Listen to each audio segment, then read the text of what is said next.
You can sleep in the garage. There's an old mattress out there, my son said as he handed the best bedrooms over to my daughter-in-law's family. But the next day, everyone found out what I had done, and no one ever slept in that house again. My name is Mary Johnson. I am 55 years old, and this is the story I kept for too long, not out of shame, but because it took me years to understand that a mother's love also has its limits. It all started 3 years ago, when my son, Robert, turned 32. He had already been married for 2 years to Samantha, a girl from a well-off family who always treated me with courtesy. Cold courtesy, but courtesy nonetheless. I lived in the house my husband and I built together, brick by brick, over 30 years of marriage. A 2-story house in the Queens neighborhood, with a front yard and a back patio where purple bougainvillea grew. That house smelled like fresh coffee every morning and warm cinnamon rolls on Sundays. When my husband, Richard, died 5 years ago of a sudden heart attack, the house felt too big for me, but it was my sanctuary. Every corner held his voice, his laugh, the echo of our Saturdays watching movies in the living room. Robert was my only son. I raised him with all the love a mother can give. He studied business administration, landed a good job at a logistics company, and married Samantha in a beautiful wedding in Napa Valley. I was happy for him. I truly was. Samantha came from a wealthy family in Beverly Hills. Her father owned a chain of high-end steakhouses. Her mother, Elizabeth, was one of those women who wear pearls every day and always have something to criticize with a smile on their lips. The first time we met, Elizabeth looked me up and down and said, "What an cozy house." I smiled. I did not say anything, but I understood the message. After the wedding, Robert and Samantha rented an apartment near Manhattan. I visited them once a month. I always brought meatloaf or a pie that I made with my own hands. Samantha received them with a polite smile, but never ate anything. "Thank you, Mary, but we are watching our diet." I would nod, swallow the pain, and return to my house alone, with the empty Tupperware container in my hands. The months went by. Robert called me less. When he did, it was always fast. "Mum, I have a meeting. I'll call you later." Later never came, but I understood. Children grow up, they make their own lives. That is natural. One day Robert called me excited. "Mum, we have news. Samantha is pregnant." My heart filled with light. I was going to be a grandmother. I cried with happiness that night, hugging Richard's photograph on my nightstand. "You are going to be a grandfather, my love.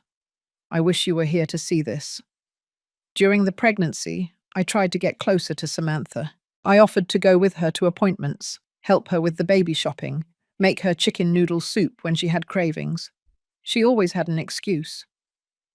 "Thanks, Mary, but my mum is already going with me." "Thanks, Mary, but we already bought everything." "Thanks, Mary, but I don't feel well." I would nod, smile, and swallow the sadness.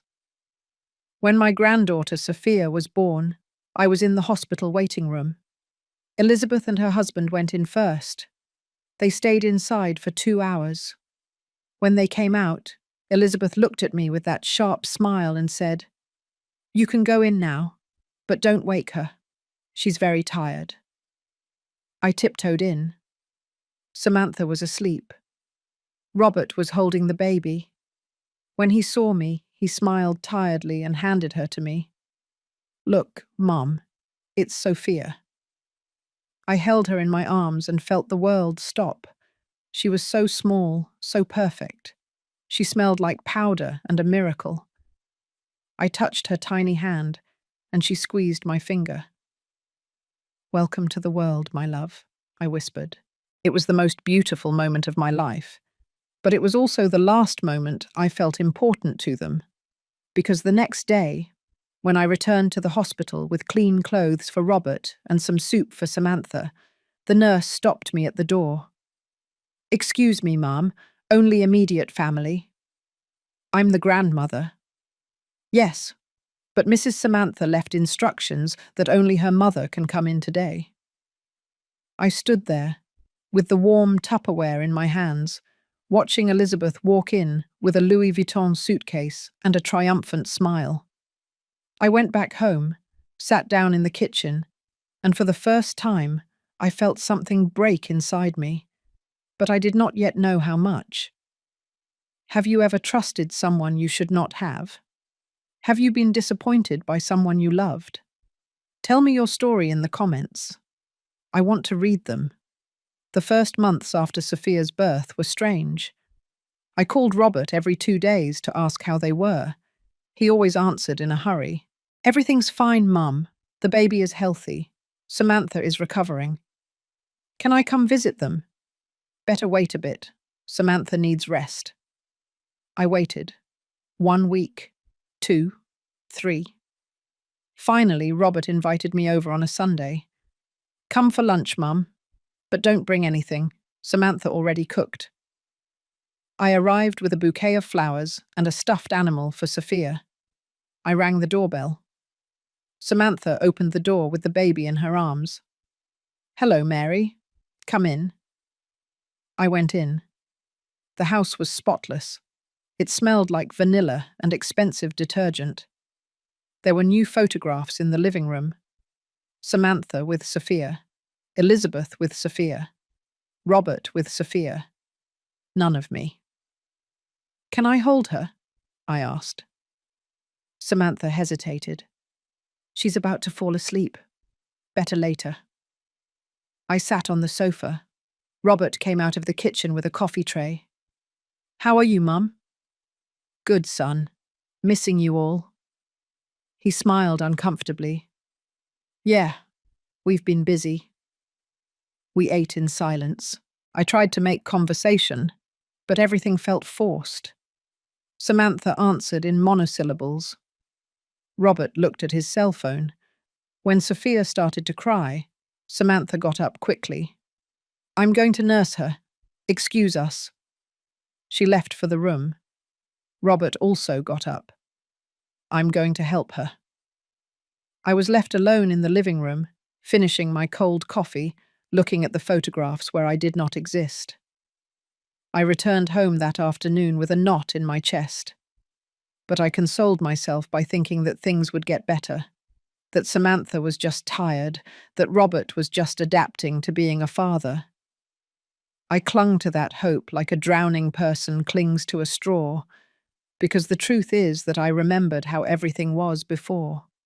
Before Samantha, before Elizabeth, before my son stopped calling me Mommy and started calling me Mary in the presence of his wife. I remembered Sundays when Robert was a child. We would get up early. Richard would make bacon and eggs, while I made biscuits and gravy and hot pancakes. Robert would come into the kitchen in his pajamas, with messy hair and sleep-swollen eyes. "Good morning, champ," Richard would say. "Good morning, Dad." "Good morning, Mummy." And he would hug me tight, as if I were his refuge. We would eat breakfast together at the kitchen table. Richard would tell him stories from when he was a boy. Robert would laugh. I would look at them and think, this is my family, this is all I need. After breakfast, we would go to the park. Robert would play catch with his dad. I would sit on a bench under the shade of a tree, with a thermos of coffee and a book I never read, because I preferred to watch them play. When Robert would fall and scrape his knees, he would run to me.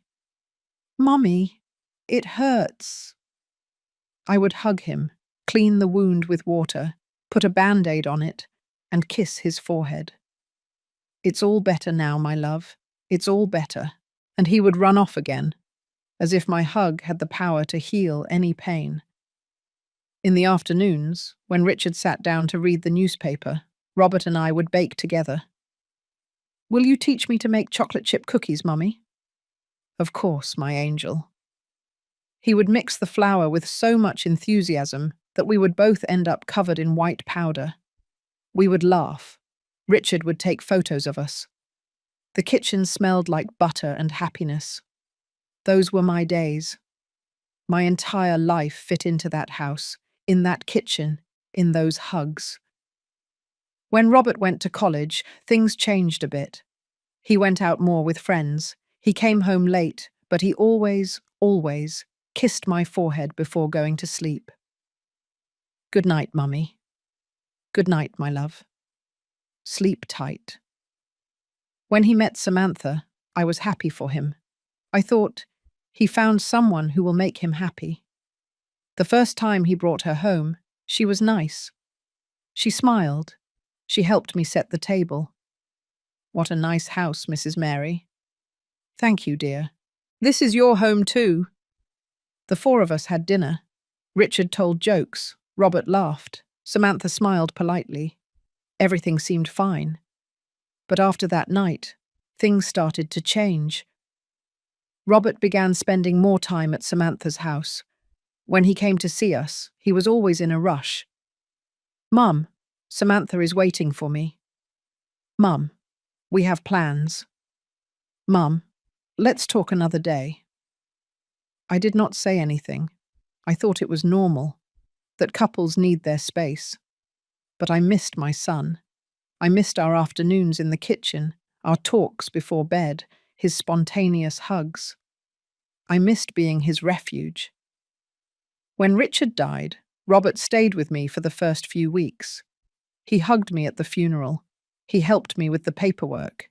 He kept me company on nights when I could not sleep. Mummy, you're not alone. I'm here. But then, little by little, he started pulling away again.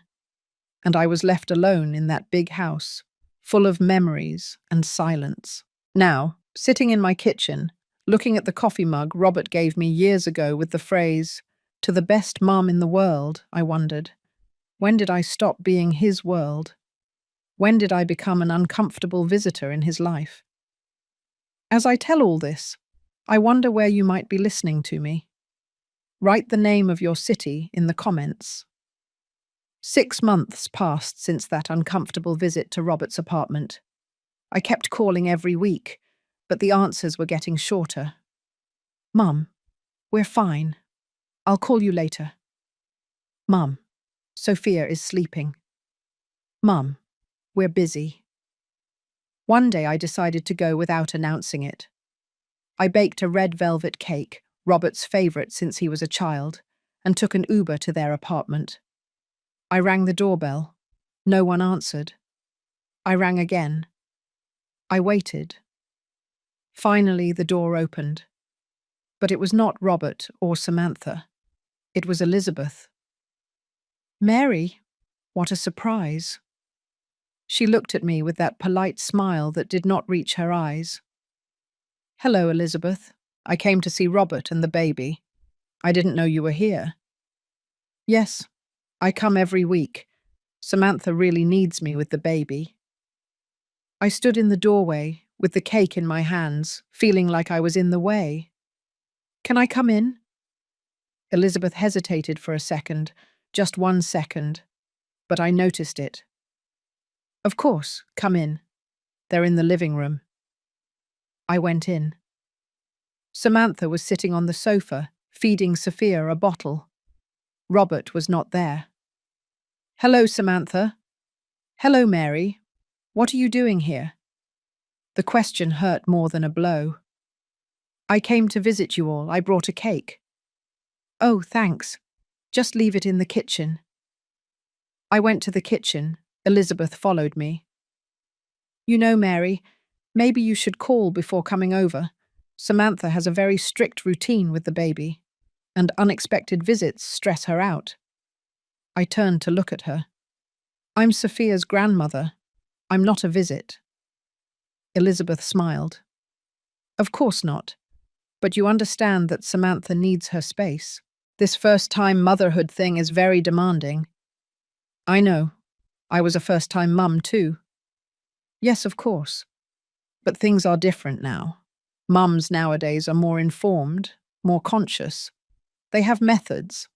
Samantha reads a lot of parenting books. I did not say anything. I just nodded. I went back to the living room. I sat in the single armchair, the one farthest from the sofa where Samantha was holding Sophia. "Can I hold her when she finishes eating?" Samantha exchanged a glance with her mother. "Better not, Mary. After eating, she needs to be burped." And then I put her down. If people hold her, she gets overstimulated. I stayed quiet, watching my granddaughter from afar, so close and yet so distant. Elizabeth sat next to Samantha. "Sam, did you tell Mary about the christening party?" "What party?" I asked. Samantha was not looking at me. "We're christening Sophia next month, at the church in Beverly Hills." "That's great. When is it?"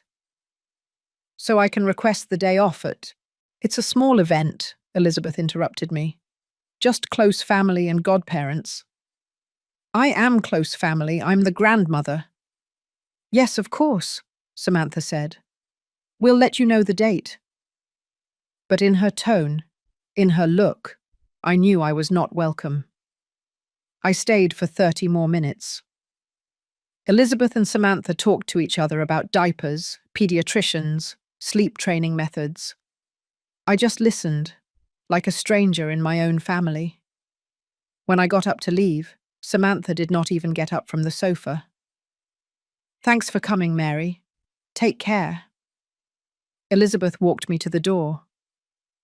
"Mary, you understand that Samantha is very tired, right? Being a mum is exhausting.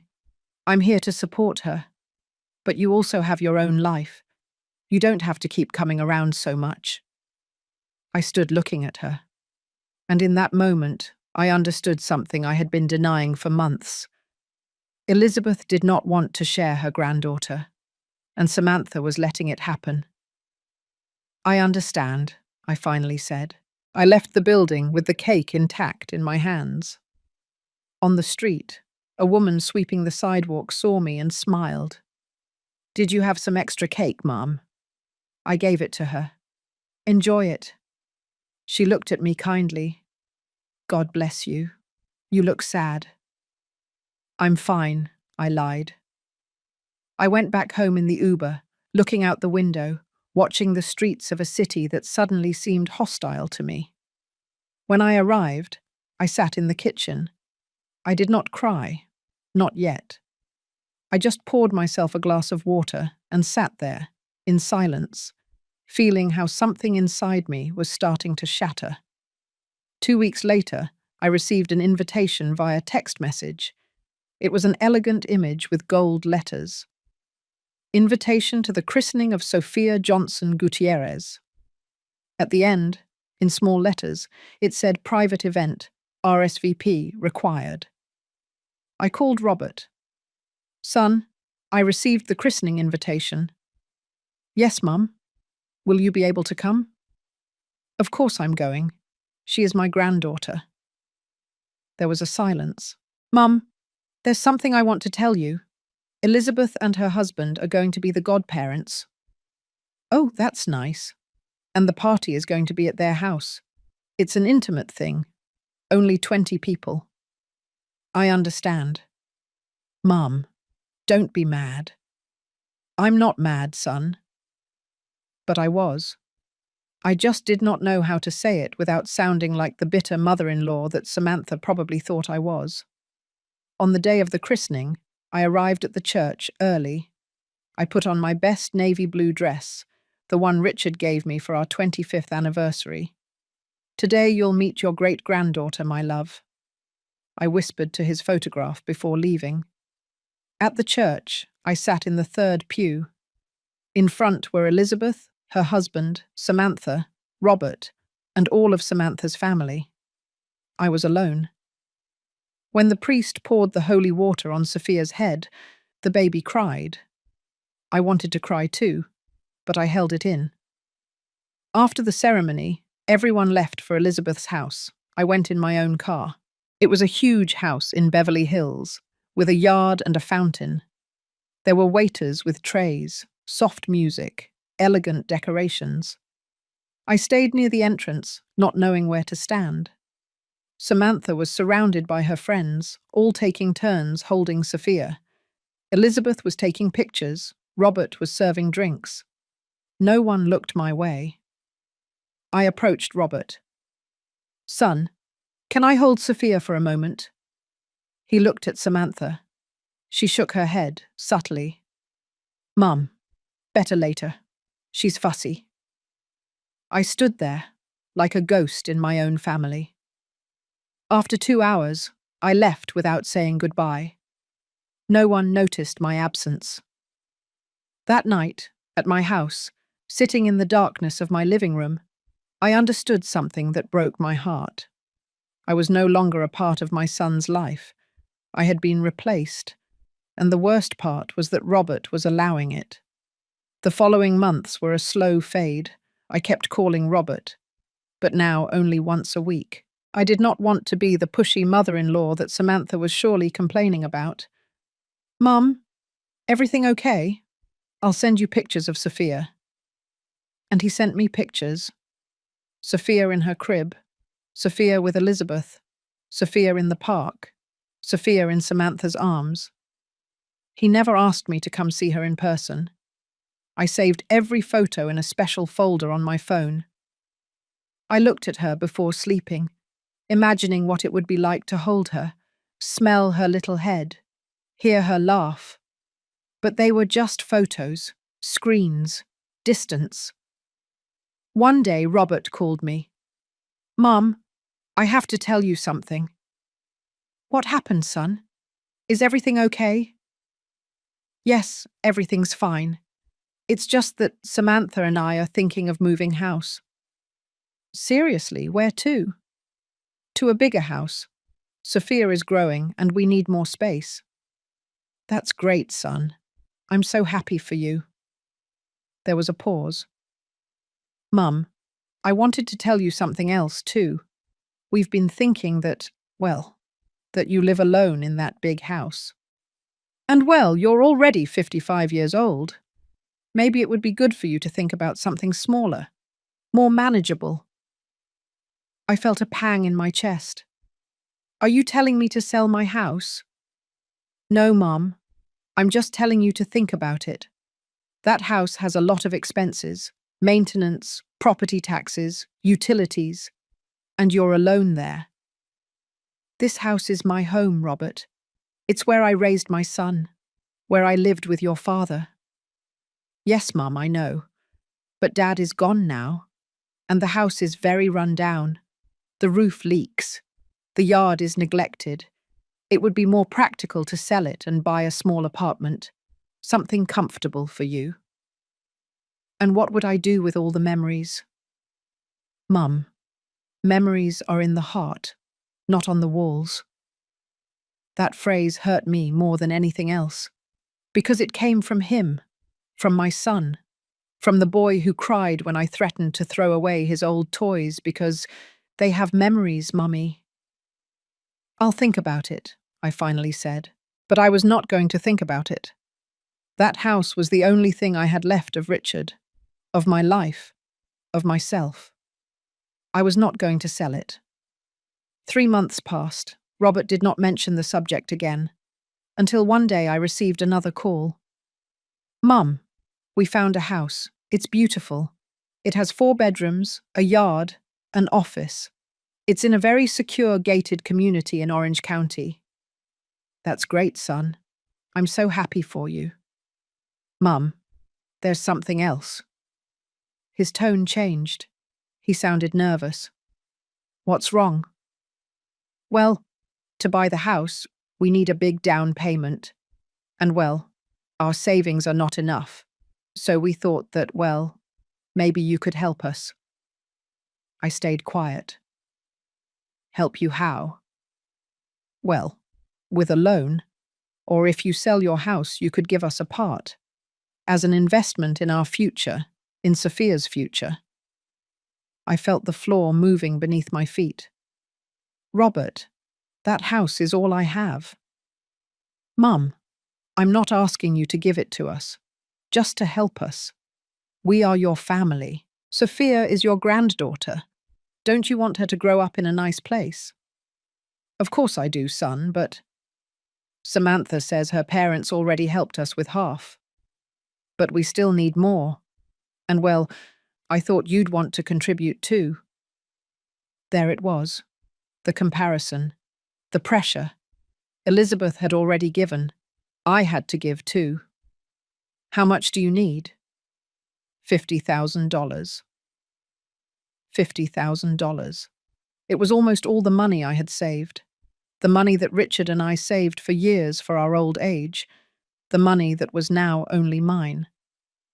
Robert, that is a lot of money. Mum, we'll pay you back. With interest. I'll sign a promissory note. But we need your help. I closed my eyes. I took a deep breath. Let me think about it. Thank you, Mum. I knew I could count on you.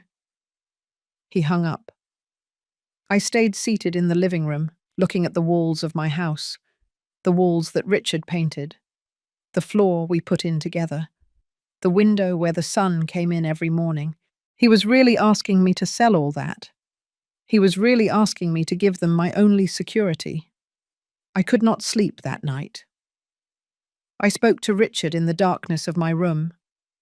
What do I do, my love? Do I give him the money? He's our son, but it's also all we have left. Richard did not answer, but I knew what he would say. Don't do it, Mary. That money is for you, for your old age, for your peace of mind. But he was my son, and I had always done everything for him. The next day, I went to the bank. I withdrew $50,000 from my savings. I put them in a white envelope. I called Robert. Son, I have the money. Seriously, Mum? You're the best. Yes, but I want you to sign a promissory note, and I want you to pay me back in 2 years. Of course, Mum.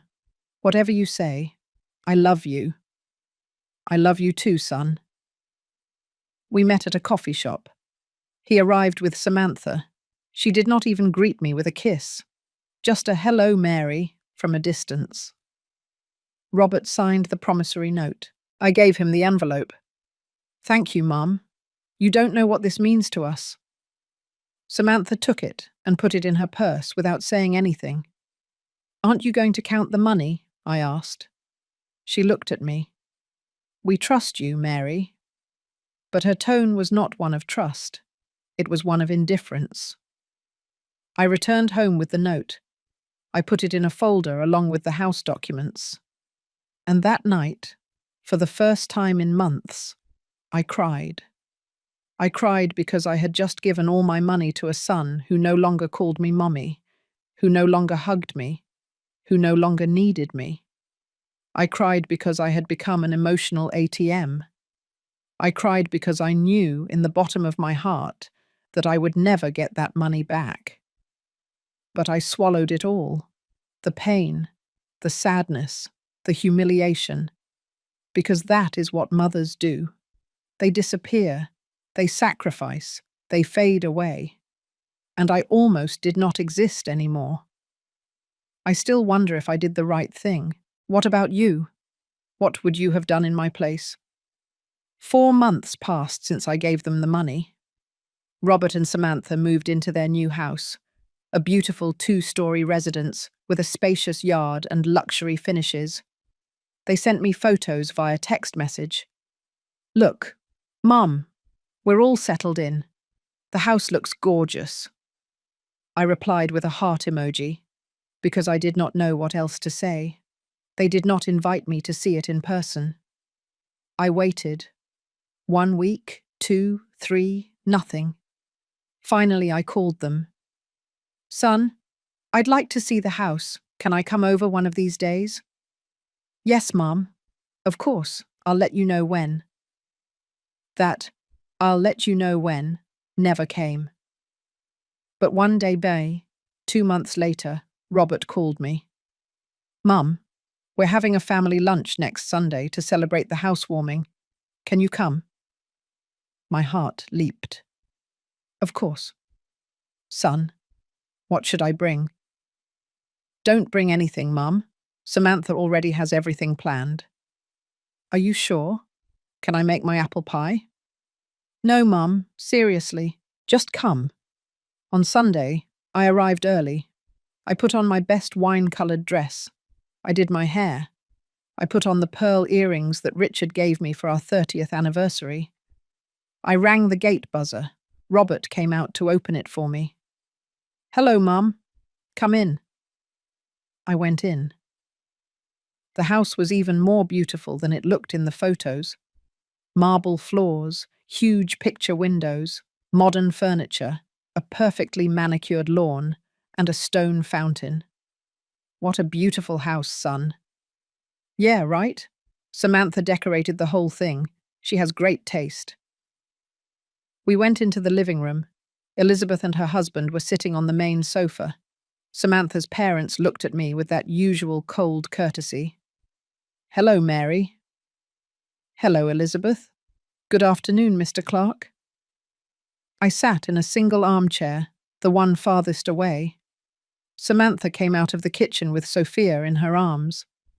The baby was already a year and a half old. She was beautiful, in a white dress and a floral headband. Hello, Mary. Hello, Samantha. Sophia is so big. Yes, she's growing so fast. I stood up and held out my arms. Can I hold her for a bit? Samantha hesitated. She looked at her mother. Elizabeth reluctantly nodded. Okay, but don't let her go. She's very active. I took Sophia in my arms. It was the first time I had held her in months. I felt her weight, her warmth, her baby soap smell. Hello, my love. I'm your grandma, Mary. She looked at me with big, curious eyes. She did not cry. She just watched me. Say grandma, I whispered. But Sophia did not say anything. She just put her finger in her mouth and looked towards Samantha. Mummy, she said. Samantha smiled. Come here, my love. Sophia stretched her arms toward her. I let her go. I was left with empty arms. During the meal, I sat in a corner of the table. Elizabeth and Mr. Clark were at the ends, Robert and Samantha in the center. I was at the very end, next to Samantha's aunt, who barely spoke to me. We ate salmon with salad, mushroom risotto, and a raspberry dessert that looked like it was out of a magazine. Everything was elegant. Everything was expensive. I ate in silence, listening to Elizabeth and Samantha talk about the decoration, about private schools for Sophia, about the trip to Europe they were planning. We're taking Sophia to Paris next year, Samantha said. We want her to see the world from a young age. That's nice, I said. I've never been to Paris. No one responded. They continued talking as if I had not said a word. After the meal, Elizabeth and Samantha went out to the yard with Sophia. The men stayed in the living room watching football. I went to the kitchen to help clean up. There I found the housekeeper, a young woman from rural Alabama. Let me help you, I said. No, Mom, I can manage. I insist. I don't like to sit around doing nothing. She smiled. Thank you, Mom. We washed the dishes together. She told me she had been working there for 3 months. What is it like working for Mrs. Samantha? I asked. The young woman hesitated. She's demanding, but she pays me well. Does Mrs. Elizabeth come often? Oh, yes, almost every day. Sometimes she stays overnight. She has her own bedroom upstairs. I felt a punch in my stomach. Elizabeth has her own bedroom here. Yes, Ma'am. The guest bedroom is specially decorated for her. Does she have her clothes, her things? Mr. Robert says it's so she can come whenever she wants to watch the baby. I stayed quiet, drying a plate, feeling something inside me break a little more. Elizabeth had a bedroom in my son's house, a permanent bedroom, while I had not even been invited to see the house until that day. The young woman kept talking. Mrs. Elizabeth is very affectionate with the baby. She comes every morning. She gives her breakfast. She takes her to the park. Sometimes she even stays overnight when Mrs. Samantha has an event. That's nice, I said, my voice cracking. Are you related to Mrs. Samantha? I'm Mr. Robert's mother, Sophia's grandmother. The young woman looked at me in surprise. Seriously? Excuse me, Mom. I didn't know. Well, I've never seen you around here. I don't come much. I live far away. I lied. I lived 40 minutes away, the same distance as Elizabeth. We finished washing the dishes. I left the kitchen and went to the yard. Elizabeth and Samantha were there, sitting in wicker chairs, drinking iced tea. Sophia was playing on the grass with her toys.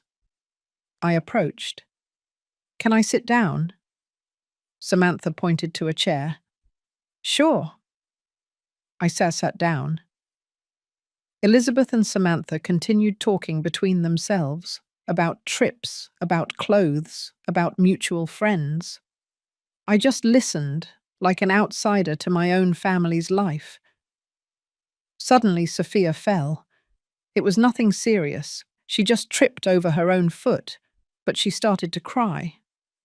I got up quickly to go pick her up, but Elizabeth was faster. There, my love. It's all better now. Grandma is here. Grandma? She meant herself. Sophia stopped crying and hugged Elizabeth. Grandma! Grandma! Elizabeth looked at me with a triumphant smile. She already says grandma.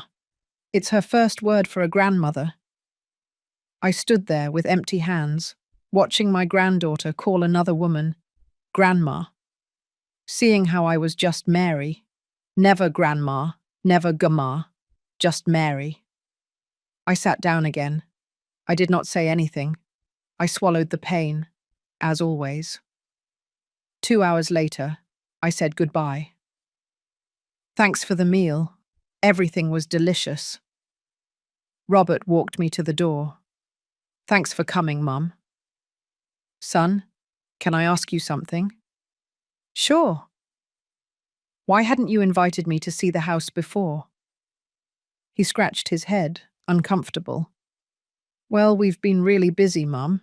Settling in, you know. But Elizabeth comes every day. He looked at me. Elizabeth helps a lot with Sophia. Samantha needs her.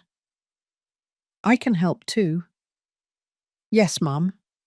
But, well, Elizabeth is closer, and she has more time. I have time too, Robert. He sighed. Mum, I don't want this to become a problem. It's not a problem, son. I just want to be a part of my granddaughter's life. And you are. But you have to understand that Samantha and Elizabeth have a very special relationship, and I can't get in the middle of that. There it was. The truth. Robert was not going to defend me. He was not going to fight for me. He was not going to stand up to Samantha or Elizabeth. I was alone. I understand, I said. And I left. In the Uber back, I looked out the window and saw my reflection. A woman of 55, alone, invisible, forgotten. A woman who had just discovered that her place in the family had been taken by another grandmother, and that her son was not going to do anything to change it. After that lunch, I stopped calling so much. I no longer had the strength. I no longer had hope. I focused on my house, on my yard, on my solitary routines. Every morning I would get up, make coffee, water the plants, and talk to Richard. I don't know what to do anymore, my love. Our son forgot me, and I'm forgetting myself. 3 months passed without Robert calling me. I did not reach out either. I wanted to see how long it would take him to remember me. The answer was a long time. Until one day, in December, I received a text message from Samantha. Hello, Mary. We invite you to the Christmas party at our house on December 23rd. Please RSVP. A cold message, formal, as if it were a corporate invitation. I confirmed, because I still had that stupid hope that things could get better. On December 23rd, I arrived at the house with a gift for Sophia, a stuffed giraffe that I had knitted myself for weeks. Every stitch was an act of love. Every turn of the yarn, a prayer. I rang the doorbell. Robert opened it. "Hello, Mum. Early Merry Christmas." "Merry Christmas, son." I went in. The house was full of people. Samantha's friends, Samantha's family, the ever-present Elizabeth with her husband. I did not know anyone else. I sat in a corner of the living room, holding my bag with Sophia's gift. The party went on. Christmas music, eggnog, laughter, children running. I watched everything from my corner like a ghost. At some point, Samantha walked by with Sophia in her arms. "Sam, can I give Sophia her gift?" "Oh, yes. Just put it under the tree. We'll open presents later." I put the knitted giraffe under the huge Christmas tree they had in the living room. Among boxes wrapped in shiny paper with perfect bows, my gift looked humble, almost sad. The party continued. I served myself eggnog. I ate an appetizer. I spoke to a woman who turned out to be Samantha's interior decorator. "What a beautiful house, right?" she said to me. "Yes, very beautiful. Mrs. Samantha has excellent taste, and her mother too. The two of them decorated the whole thing." "That's nice." Between the two of them, Samantha and Elizabeth. Robert did not exist in that sentence, and I, even less. At 9 o'clock at night, Samantha announced, "Well, family, we're going to open presents." Everyone gathered around the tree. Sophia was sitting on the floor, excited. Elizabeth was the first to give her a gift. "This is from Gamma, my love." Sophia opened the box. It was a huge wooden dollhouse with furniture and everything. Expensive. Perfect. "How beautiful!" everyone shouted. Then came Mr. Clark. A red tricycle. Then the friends. Designer clothes. Expensive toys. Finally, Samantha picked up my gift. "Let's see, Sophia. This one is from Mary." She did not even say your grandma Mary, just Mary. Sophia opened the bag, took out the knitted giraffe, looked at it, touched it, and left it on the floor. "Next present," she said in her little voice.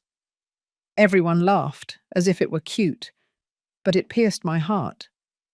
No one said, "How pretty." No one asked who made it.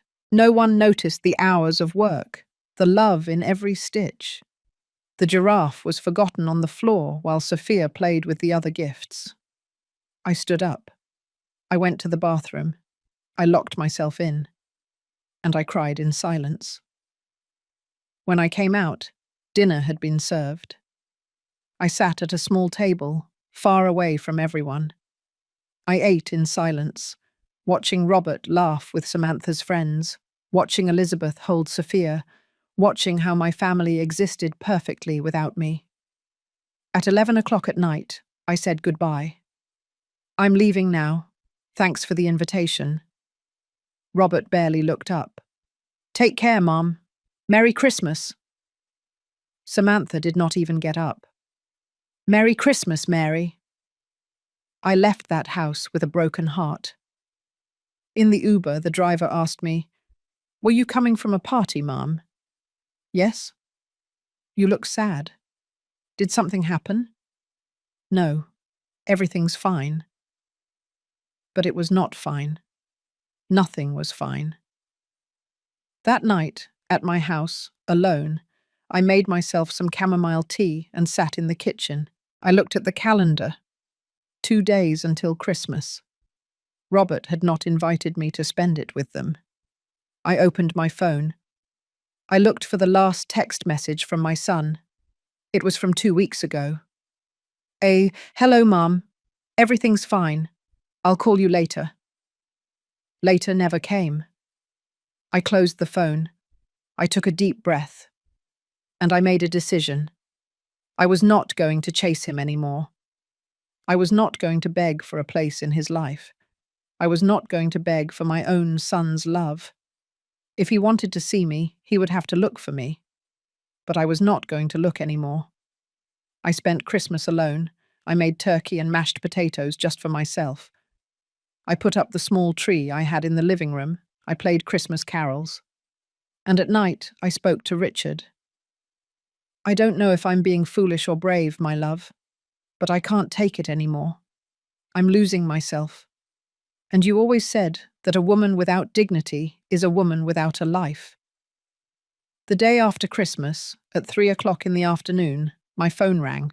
It was Robert. Hello, Mum. How was your Christmas? Good, son. Peaceful.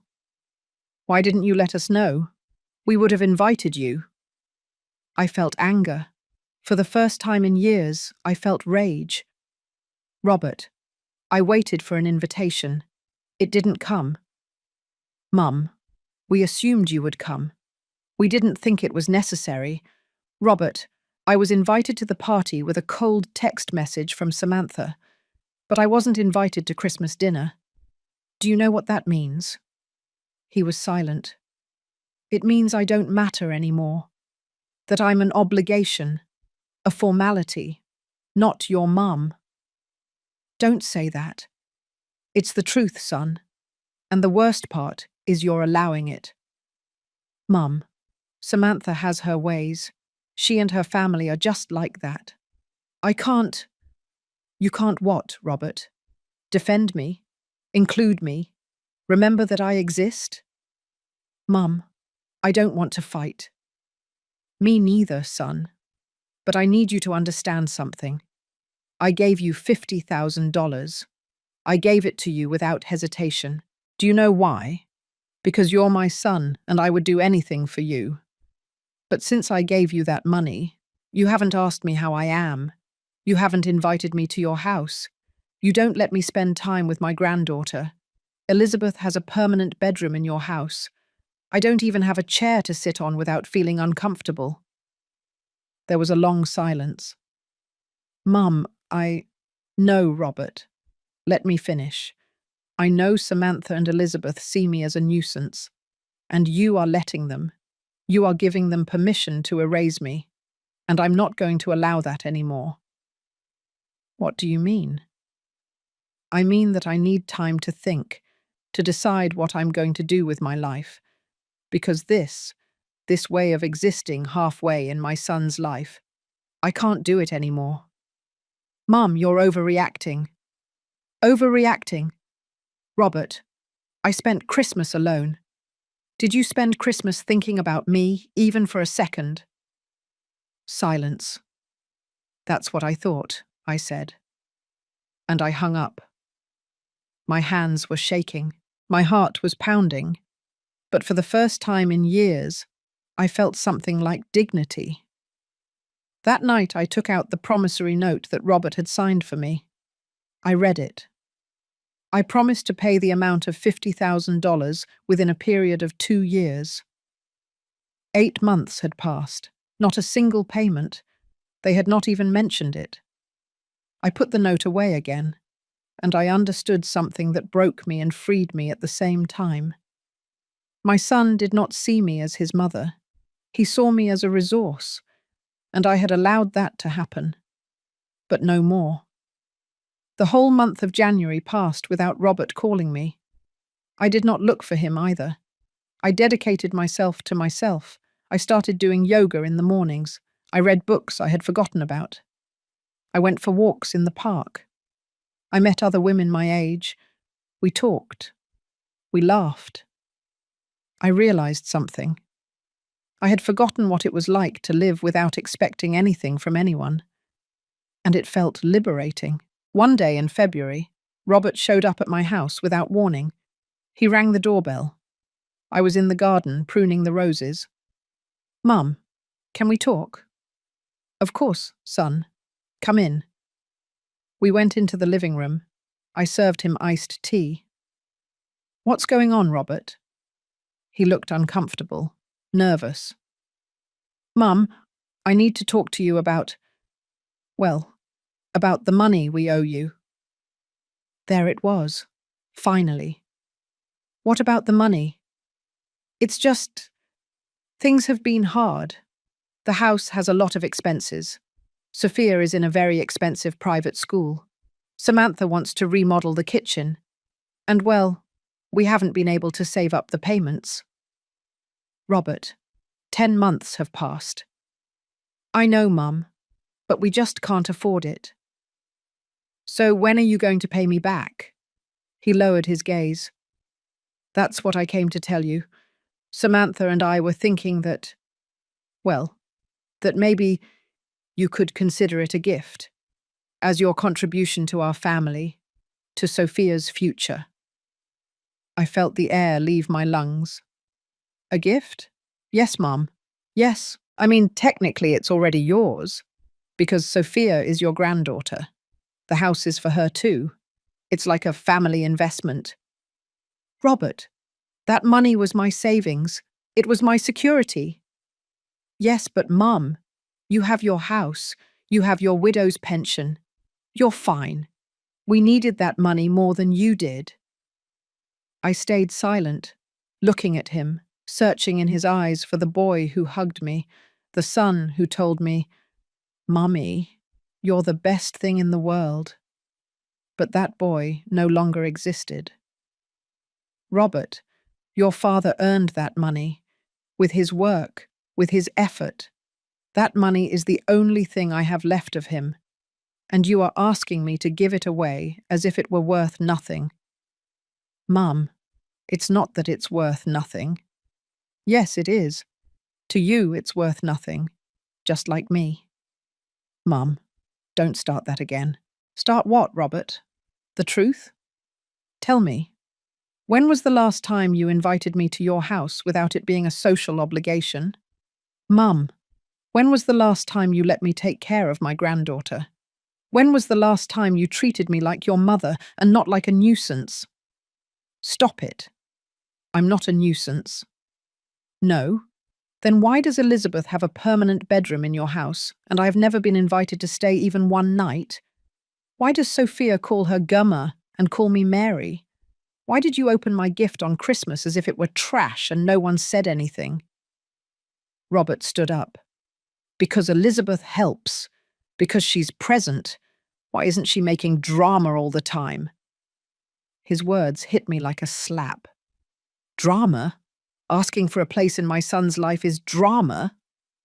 Mum, you don't understand how things are now. Samantha needs space. She needs her mum to be close.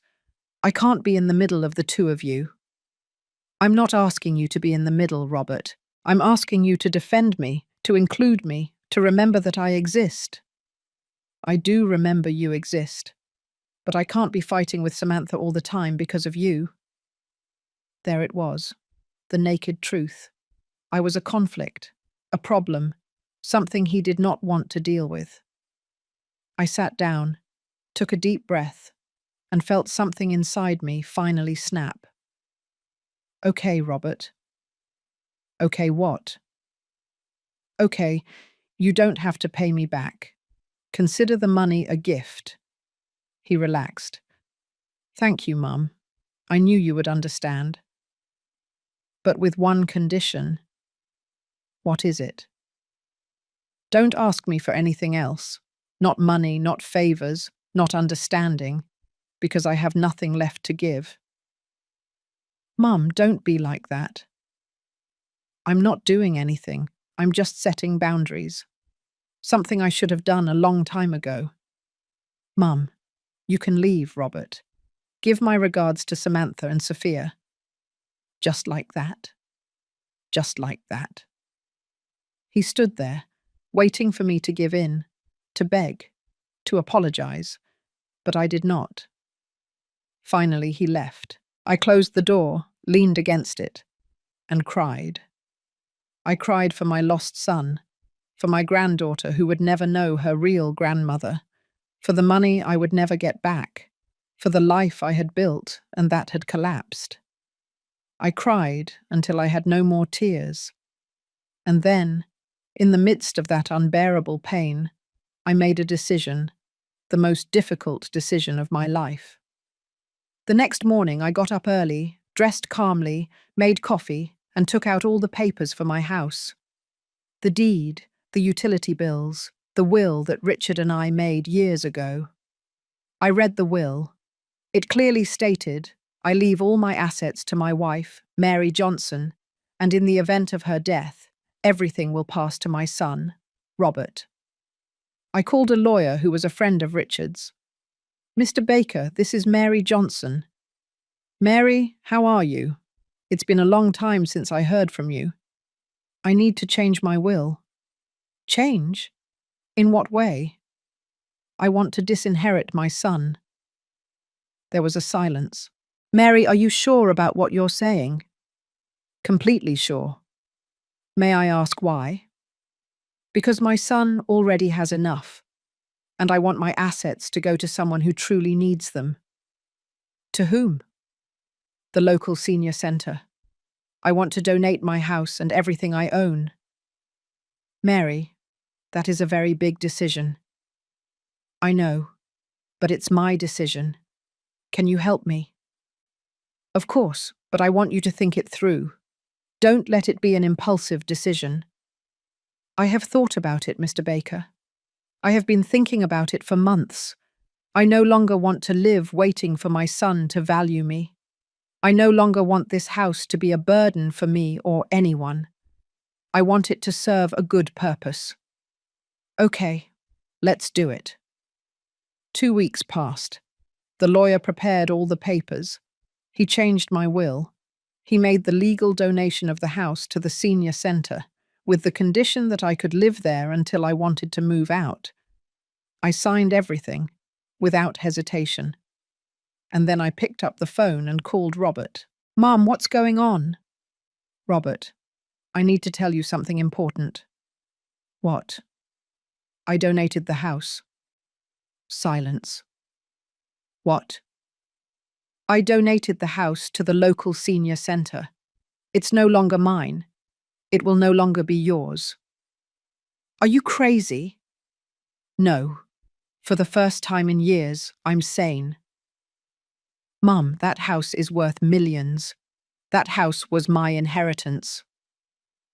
That house was mine, Robert, not yours. And I decided to do something good with it. You can't do that. I already did. The papers are signed. It's irreversible. I'm coming right over. Don't come. There's nothing to discuss. And I hung up. I turned off my phone. I sat in the living room. And for the first time in months, I felt peace. I had lost everything, but I had gained my dignity. And that, I discovered, was worth more than anything. 3 days passed. Robert did not come. He did not call. Nothing. But I knew he would come, because now money was involved, and money always makes people react. On the 4th day, there was a knock at the door. It was Robert, with Samantha. I opened it. Mum, we need to talk. Come in. They walked into the living room. Samantha looked at me with a mixture of rage and contempt that she no longer even tried to hide. Mum, what did you do? Robert asked. I already told you. I donated the house. But you can't do that. That house is our family's heritage. I sat on the sofa. They remained standing, like prosecutors. Robert, this house belonged to your father and me. We built it together. When he died, it was left in my name. It is mine, and I have the right to do with it whatever I want. Samantha intervened for the first time. Mary, that is an act of selfishness and revenge. You are punishing Robert for something that only exists in your head. I looked at her. I really looked at her. Samantha, do you know how many times I've been to your house in the last year? I don't know. Three. 3 times. And all 3 were because you invited me out of obligation. Do you know how many times your mother has been? She did not answer. Every day, I answered myself. Every day. She has her own bedroom. She has her own key. My granddaughter calls her Gimmer. She calls me Mary. I knitted her a giraffe with my own hands. It took me 3 weeks. She threw it on the floor and no one said anything. Your mother bought her a dollhouse for $500 and everyone applauded. Samantha crossed her arms. My mum is present. She helps. She doesn't just show up demanding attention. I have never demanded anything. I only asked for a place. A small place in the life of my son and my granddaughter. But you decided that place did not exist. Robert ran his hands through his hair. Mum, this is not about that. This is about you making an impulsive decision that affects all of us. It affects you? How does it affect you, Robert? You have your house, you have your jobs, you have Samantha's parents who give you everything. What did I take from you? You took our inheritance. There it was, the naked truth. They did not care about losing me. They cared about losing the money. Robert, did you ever think of me as your mother, or was I always just an asset? Don't say that. Then answer. Since you got married, how many times have you asked me how I am? How many times have you invited me to your house without it being an obligation? How many times have you defended my place in this family?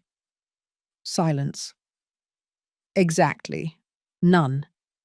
Because to you, I stopped being your mother the day you met Samantha. I became a nuisance, someone who had to be tolerated, someone from whom you had to receive money, but whom you did not have to include. Samantha spoke again. Mary, you always play the victim. My mum is a grandmother too, and she doesn't go around demanding attention all the time. Your mother doesn't demand because you give her everything without her asking, but I have to beg for a hug from my granddaughter. That's not true. No. Tell me, Samantha, when was the last time you let me take care of Sophia? When was the last time you called me to ask for advice? When was the last time you treated me like family and not like a burden? Samantha did not answer. She just looked at Robert. This is ridiculous. Let's go, Robert. Your mum has made her decision. Now she can live with the consequences. Robert looked at me. Mum, if you don't reverse this, our relationship is going to break. I felt deep pain, but I also felt clarity. Robert, our relationship is already broken. It has been for months. I just took a long time to realize it. I can't believe you're doing this. I can't believe you asked me to give away $50,000 and then expected me to also give you this house, as if I did not matter, as if my life and my effort were worth nothing. It's not that? Yes, it is. And the saddest thing is that you don't even realize it. Samantha pulled Robert by the arm. Let's go. It's useless talking to her. Before leaving, Robert turned around. If you keep this up, don't ever look for me again, Mum. Don't ever call me. Don't ever ask to see Sophia, because it's over. His words cut through me like knives, but I did not back down. Okay, son, if that's your decision, I respect it. Just like that. Just like that. They left. They slammed the door. I was left alone in the living room, in silence, feeling my life crumble, but also feeling something strange. Relief. Relief at not having to pretend anymore, not having to beg for love, not having to swallow the humiliation. I did not sleep that night. I spent it walking around the house, touching the walls, remembering. This is where Richard and I hung the first picture. This is where Robert learned to walk. This is where we celebrated 1,000 Christmases. This is where we built a life. And now that life would end, but not in vain.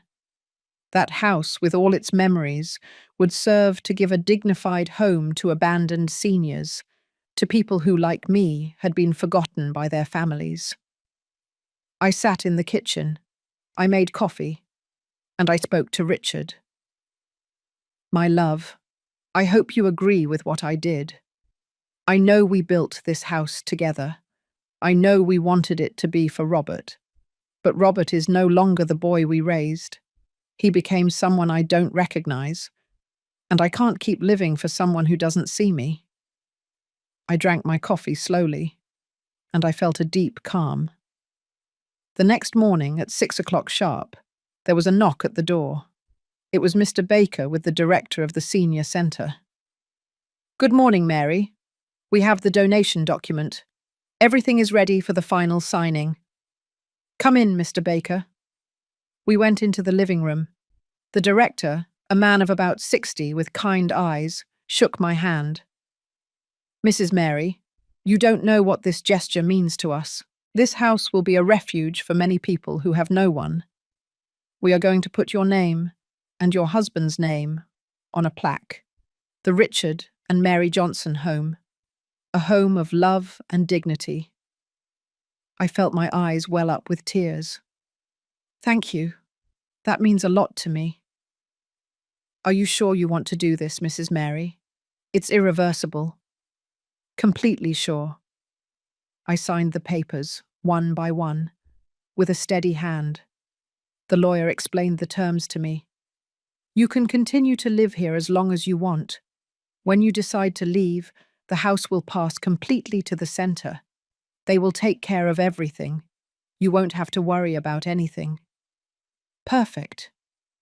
And your son? Did you tell him?" "Yes, I told him. And he told me not to look for him again." The director looked at me with sadness. "I'm so sorry, Ma'am." "Don't be sorry. Sometimes losses are liberations." We finished. They left, and I was left alone in my house. But I no longer felt alone. I felt free. Free from expectations. Free from pain. Free from having to be someone who no longer existed. Days passed. Then weeks. Robert never called. I did not either. I dedicated myself to preparing the house for its new life. I donated most of my furniture. I kept only the essentials. I packed Richard's photographs, the letters we wrote to each other, the memories I did want to keep. And one afternoon, while cleaning out the closet, I found something that made me cry. An old shoebox.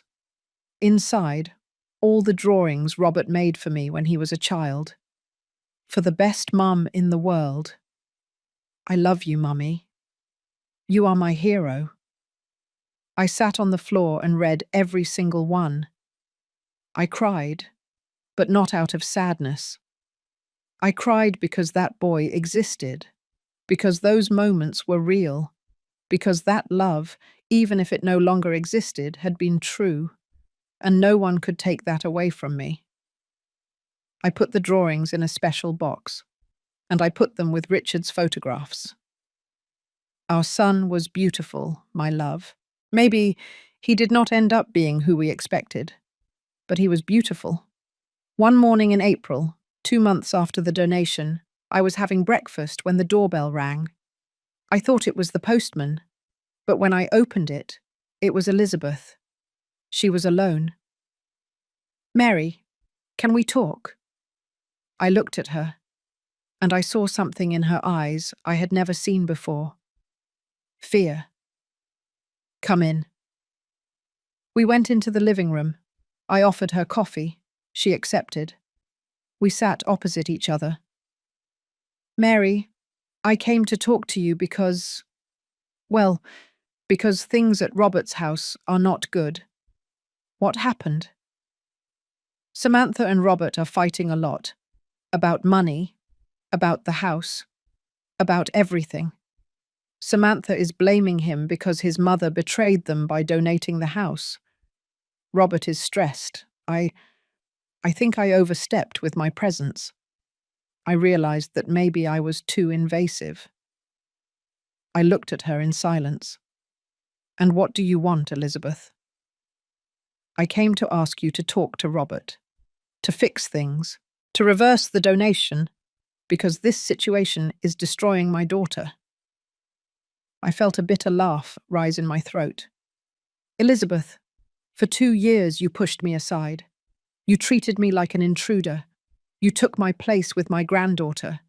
You allowed Samantha to humiliate me over and over again.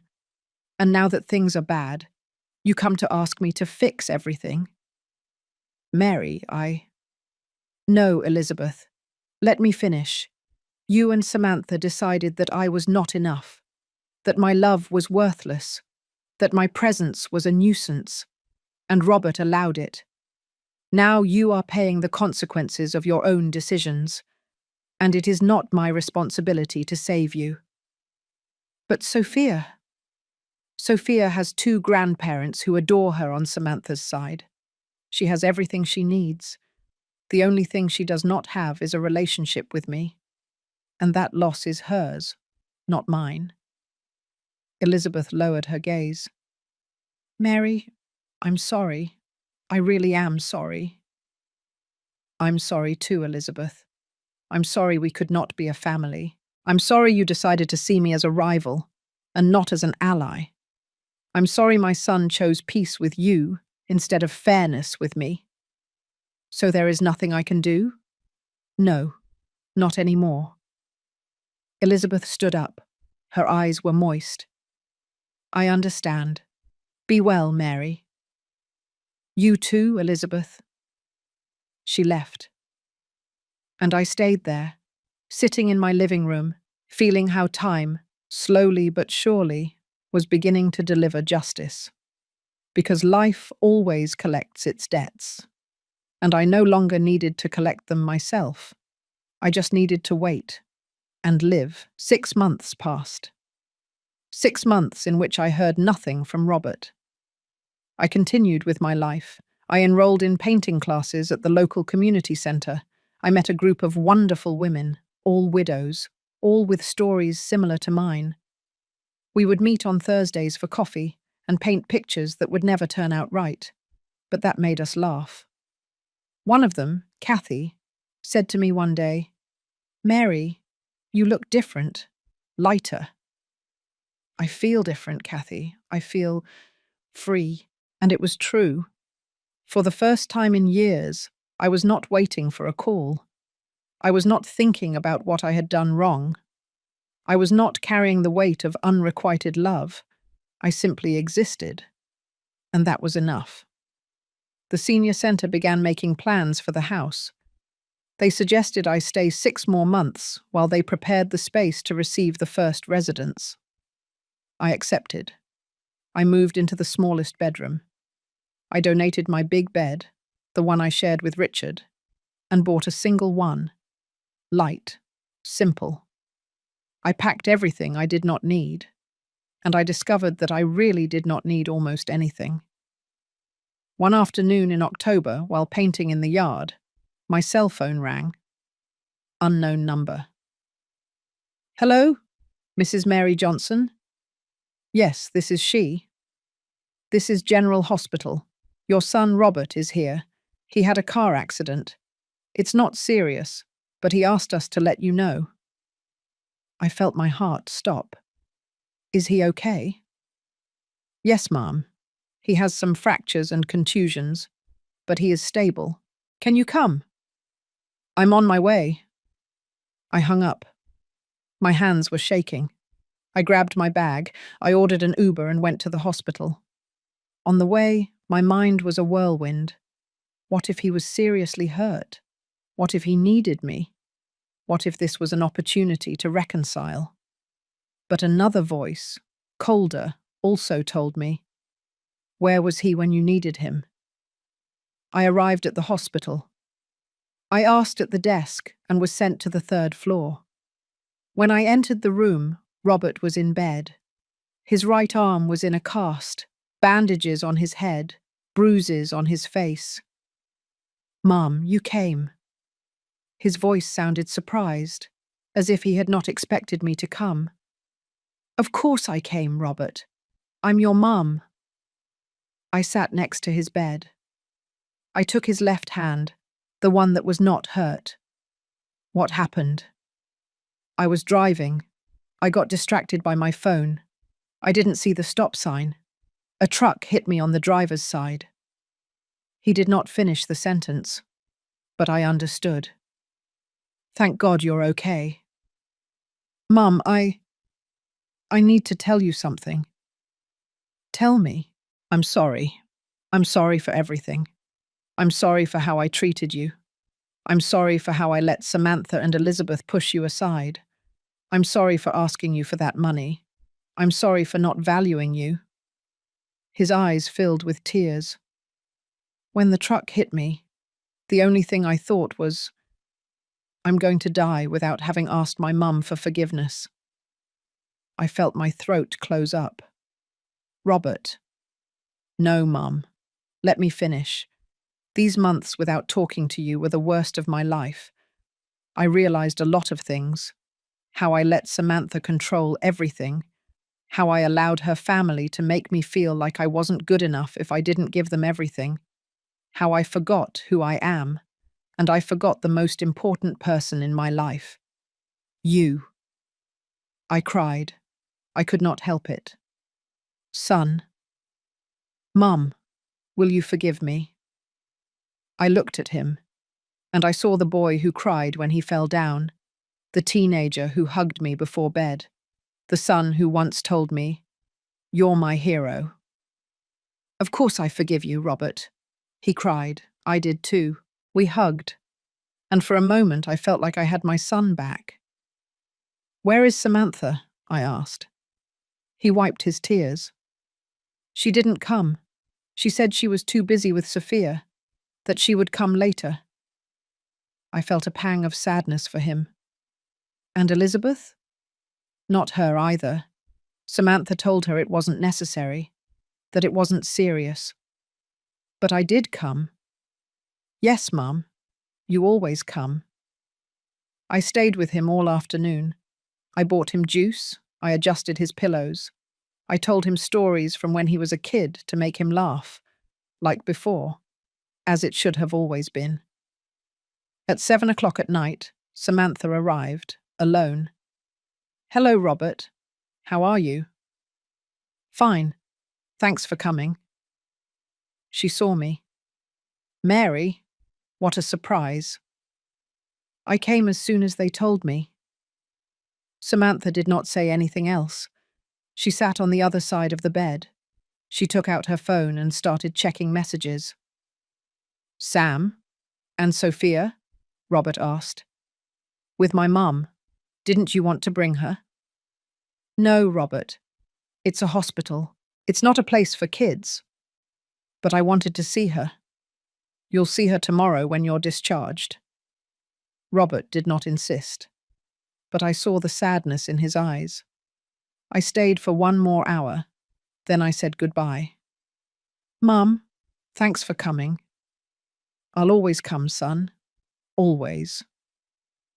I left the hospital, and in the Uber back, I thought about everything that had happened. Robert had apologized, and I had forgiven him. But I also understood something important. Forgiveness does not erase consequences. Robert was still married to Samantha. He was still living in that world of appearances and demands. He was still trapped in a life that was consuming him. And I could not save him from that anymore. I could only love him from afar. And wait.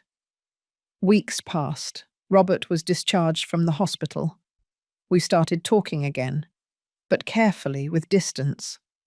He did not mention the house. Neither did I. One day he called me, crying. Mum, I need to talk to you. What happened, son? Samantha asked me for a divorce. I felt the floor move. What? She says she doesn't love me anymore, that I married her under pressure, that I was never the man she expected, that her family always knew I wasn't good enough for her. Robert, I'm so sorry. Mum, you were right. About everything. I let them control me. I let them make me feel less than. And the worst part is that I lost you trying to please them. You didn't lose me, son. I'm right here. Really, Mum? After everything I did to you, you can still say that? You're my son, Robert. No matter what happens, I'll always be here. He cried on the phone, like a lost child. Mum, I lost everything. Samantha wants to take the house. She says her family put in more money. She wants full custody of Sophia. Elizabeth hired the best lawyers. I have nothing. I can't even afford my own lawyer. My heart broke. Robert, how much do you need? No, Mum. I'm not going to ask you for money again. I took enough from you. Robert, tell me how much you need. $10,000 for the lawyer's retainer. I'll give it to you. No, Mum. Yes, I'll give it to you, because you're my son, and because this time I know you really need it. Not to impress anyone, not to live beyond your means, but to defend yourself. Mum, where are you going to get that money? I have some savings. I'll use them. Mum, you don't have the house anymore. You can't be left with nothing. Robert, money comes and goes, but you are my son, and I'm not going to leave you alone. He cried. I love you, Mum. I love you so much. I love you too, son. I gave him the money. He hired a lawyer. The divorce process began. It was long. It was painful.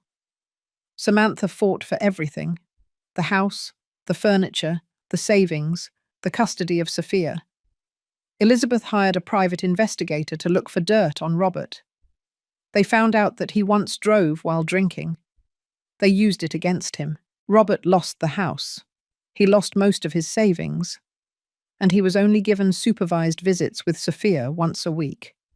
He moved to a small apartment in Hollywood, alone, broken, devastated. I supported him through everything. I went to the hearings. I listened to him cry. I cooked his favorite meals. I reminded him who he was. Robert, this doesn't define you. You fell down, but you're going to get back up. Mum, I lost everything. Not everything. You have me. A year after the divorce, Robert started to rebuild. He got a better job. He went to therapy. He started having a better relationship with Sophia. And one afternoon, while we were having lunch together at my house, he said to me, Mum, I went to see the senior center. I saw the plaque with your name and Dad's name. You did? What you did is beautiful, Mum. Seriously, I'm proud of you. Thank you, son. Mum, I know I lost my inheritance, but I gained something much more valuable. I gained your respect, and I gained my own. I looked at him with pride. That's all that matters, son. That night, when Robert left, I sat in the yard. I looked at the stars, and I spoke to Richard. My love, our son is finding his way. He fell, but he's getting back up, and I'm here to help him. Not with money, not with things, but with love. With the love I never should have made conditional on anything. The wind blew softly, and I felt Richard's presence, and I knew he was at peace, because justice does not always come with thunder and lightning. Sometimes it comes silently, naturally, inevitably. Samantha kept the house, but she was also left alone. Elizabeth continued to go every day, but now they also fought. Because when there is no one to control, they control each other. Sophia was growing up confused, surrounded by luxury but without emotional stability, and Robert, who had lost everything, was beginning to find himself. Life always collects its debts, and I no longer needed to collect anything. I just needed to live, to love, and to let go.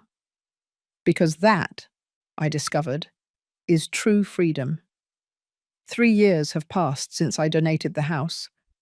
3 years in which my life changed completely. I no longer live in the house in Queens. I moved to a small, bright apartment in the Greenwich Village neighborhood, near the market. It has a balcony with pots full of flowers, red geraniums, lavender, rosemary. Every morning I wake up with the sun coming through the window. I make coffee, I water my plants, and I thank life for giving me a second chance. A second chance to be myself. The house in Queens became the Richard and Mary Johnson home. 12 seniors who were abandoned by their families now live there. They have a decent roof over their heads. Hot food, company, love. I go to visit them once a week. I bring them cookies. I read them books. I listen to their stories. One of the residents, Mrs. Hope, told me recently, "Mary, you saved our lives." "No, Mrs. Hope, you saved mine." And it was true. Because by letting go of that house, by letting go of the need to be loved by those who did not want to love me, I found my true purpose. To help, to live lightly, to be free. Robert and I see each other twice a week. On Tuesdays, we have dinner together. On Sundays, we go out for breakfast. We talk about everything. His work, Sophia, life, how he is slowly rebuilding himself. 6 months ago, he met a woman. Her name is Lauren. She is a primary school teacher, divorced, with 2 children. Mum, Lauren is different. She's down to earth, warm. She doesn't care how much money I have or where I live. She just wants to be with me. Then she's the one, son. Would you like me to meet her? I'd love that. Last week, Robert introduced her to me. They came to my apartment. Lauren brought a lemon pie that she made herself. "Mrs. Mary, Robert has told me so much about you. Call me Mary, please, and welcome." The 3 of us had dinner. We talked, we laughed, and I saw how Robert looked at her, with love, with peace, with authenticity. "Mum, Lauren knows my whole story. I told her everything, about Samantha, about Elizabeth, about the house, about how I treated you. And she didn't judge me. She just hugged me and said, 'The important thing is who you are now.'" Lauren took my hand. "Mary, Robert told me what you did, donating your house to help others. That says a lot about who you are, and I'm happy that you're his mother." I felt my eyes well up with tears. "Thank you, Lauren. Take care of my son, and let him take care of you too." "I will." When they left that night, I stayed on the balcony looking at the city lights, and I felt something I had not felt in years. Complete peace. Robert is well. He is finding his way, and I can let him go without fear, because I no longer need him to exist, and he no longer needs me to be happy. We simply love each other, and that is enough. Sophia is now 6 years old. Robert has shared custody, 1 week with him, 1 week with Samantha. 2 months ago, Robert asked me to go with him to pick her up from school. "Mum, I want Sophia to really know you. It's time." We went together. We waited at the school gate. When Sophia came out, she ran toward Robert. "Daddy." "Hello, my love. Look, I want to introduce you to someone very special." Sophia looked at me with those big, curious eyes. "This is your Grandma Mary, your daddy's mum." "Hello," she said timidly. "Hello, Sophia. You're so pretty." "Are you the grandma my daddy talks about?" "Yes, my love. That's me. My daddy says you're very good, that you help a lot of people." "I try to." "And is it true that you gave away your house?" "Yes, my love. I gave it away so that other people could live in it." Sophia looked at me with admiration. That's like being a superhero, I laughed. Well, I don't know about all that, but I like to help. That afternoon, the three of us went to the park. Sophia played on the swings. Robert pushed her. I watched them from a bench. At one point, Sophia ran toward me. "Grandma Mary, will you push me?" My heart stopped. Grandma Mary. Finally. "Of course, my love." I pushed her on the swing. She laughed. She shouted, "Higher, Grandma!" And I felt that everything had been worth it. All the years of pain, all the tears, all the nights alone. They had been worth it to get to this moment, to hear my granddaughter call me Grandma, to see her smile, to be a part of her life. When we finished, Sophia hugged me. "Grandma, can I come to your house one day?" "Whenever you want, my love." "And will you teach me to knit?" "My daddy says you knitted a giraffe for me when I was a baby." I felt a lump in my throat. "Yes, my love. I'll teach you to knit." Robert looked at me, and in his eyes I saw gratitude, love, respect. "Thank you, Mum," he whispered. "Thank you, son." A month ago, Sophia came to my apartment for the first time. Robert let her spend the afternoon with me. I taught her to knit. We made cookies together.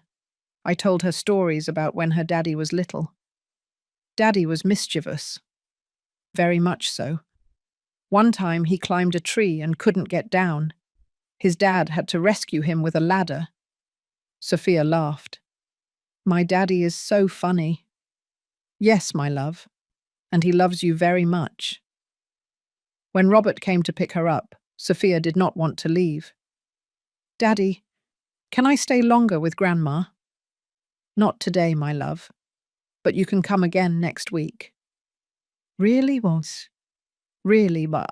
Sophia hugged me tight. "I love you, Grandma."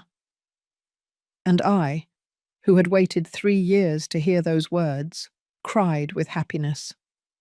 "I love you too, my love. Very much." Life continued its course. One day while walking through the market, I ran into Elizabeth. I had not seen her in 2 years. She looked tired, older, with completely white hair. "Mary." "Elizabeth. How are you?" "Fine. More or less." We stood there, two women who once fought over the same space.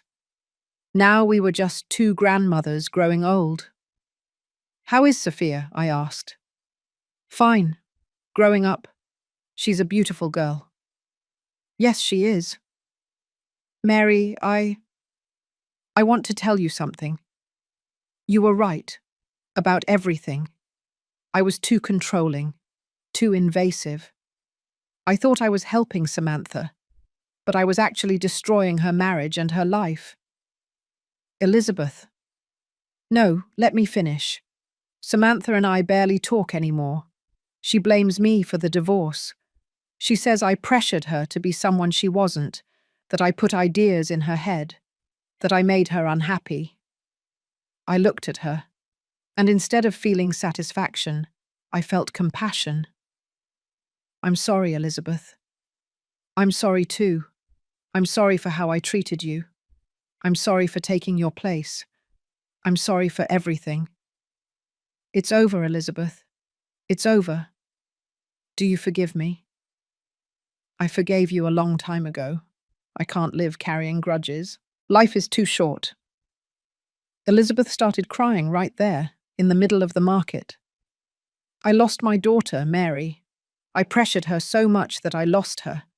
And now I'm alone." "You're not alone, Elizabeth. You have Sophia." "Sophia doesn't call me Gima anymore. Now she calls you Grandma. And she's right, because you know how to love without controlling. I never learned." "It's never too late to learn." "Do you really believe that?" "Yes, I really do." We said goodbye, and I continued on my way, with a light heart. Because forgiveness is not for the other person, it's for yourself. and I had already forgiven everything. Yesterday, Robert came to visit me with news. Mum, Lauren and I are getting married. Son, that's wonderful. And we want you to marry us. Well, not legally, but we want you to give us your blessing in the ceremony, as the matriarch of the family. I felt my chest swell with pride. It would be an honor. Mum, this time it's going to be different. It's going to be a small wedding. Only the people who truly matter to us. And you're going to be in the front row, where you always should have been. Thank you, son. No, Mum. Thank you for not giving up on me, for forgiving me, for teaching me what true love is. We hugged, and I knew that everything had come full circle, that everything had been worth it. This morning I got up early. I made my coffee. I watered my plants. And I sat on the balcony to write this story, because I needed to tell it. I needed someone, somewhere, to hear this and know that they are not alone, that many of us have been through the same thing, that many of us have been forgotten, belittled, used, but also that it is possible to get out of it, that it is possible to regain your dignity, that it is possible to forgive without forgetting, to let go without abandoning, to love without losing yourself. If my story helps even one woman open her eyes, it will have been worth it. If one mother reads this and understands that her worth does not depend on how much her children need her, but on who she is herself, then all the tears I shed will make sense. Because I learned something no one taught me, that a mother can love her children without losing herself, that a woman can be generous without being foolish, that true love does not beg or plead, it simply is, and that sometimes losing everything is the only way to find yourself. Today I am 58 years old. I live in a small apartment.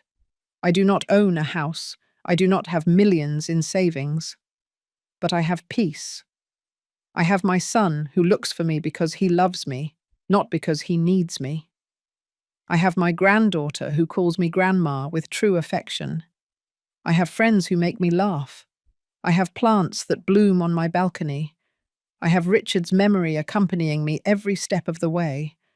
And I have my dignity intact. And that, I discovered, is all a woman needs to be happy. The other day, Sophia asked me, "Grandma, why did you give away your house?" I looked at her, and I told her the truth. Because sometimes, my love, to find your true home, you have to let go of the one that is making you unhappy. Your home is not a place. It is a feeling. It's where you feel at peace. It's where you are yourself. And I found my home when I stopped looking for it in others and found it within myself. She looked at me with those wise eyes that children sometimes have. "You're very brave, Grandma." "No, my love. I just learnt to love myself." And that, I discovered, is the most important lesson of all. To love yourself, to respect yourself, not to betray yourself to please others. Today, as I finish writing this story, I look out the window. I see the blue sky. I hear the birds. I feel the sun on my face. And I say to Richard, wherever he may be, "We did it, my love. We lost the house, but we gained life." And that's all that matters. Thank you for listening to me until the end. If this story touched your heart, subscribe and turn on notifications to hear more stories of women who transformed their pain into wisdom. Every day, a woman, a life lesson. Share this story with someone you love. Sometimes a story like this can change an entire day. God bless you, and until next time.